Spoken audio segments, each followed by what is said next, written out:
আসসালামু আলাইকুম। দেশি মুরগির প্রাকৃতিক খাবার খাবে কীভাবে বড় করবেন আজকে একটা করলাম।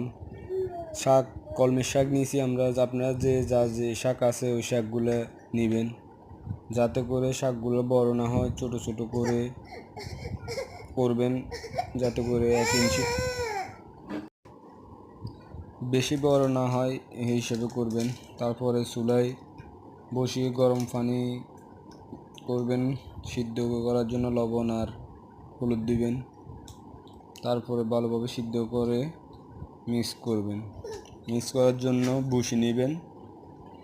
বসি নেওয়ার পরে বসিগুলা যতটুকু পরিমাণ এতগুলো দিবেন। তারপরে হালকা পরিমাণ গম দিবেন। গম দেওয়ার পর ভালো করে মিক্স করবেন ভাতের মাঠ দিয়ে। আমরা মাঠটা ভিডিওতে আসে নেই, মাঠ দিয়ে ভালো করে মিক্স করবেন। মিক্স করার পরে আজকে আমাদের এখানে যে প্রচুর বৃষ্টি পড়তেছে, এই জন্য মুরগিগুলোকে আপনাদেরকে পুরোপুরি ক্লিয়ারভাবে মুরগিগুলোকে ভালোভাবে দেখাতে পারতেছি না, বৃষ্টির কারণে পর্দা টানানো, ফ্ল্যাশ লাইটের কারণে মুরগিগুলো দৌড়ে দৌড়ে যাইতেছে। না হলে দেখতে মুরগিগুলো কীভাবে খায়।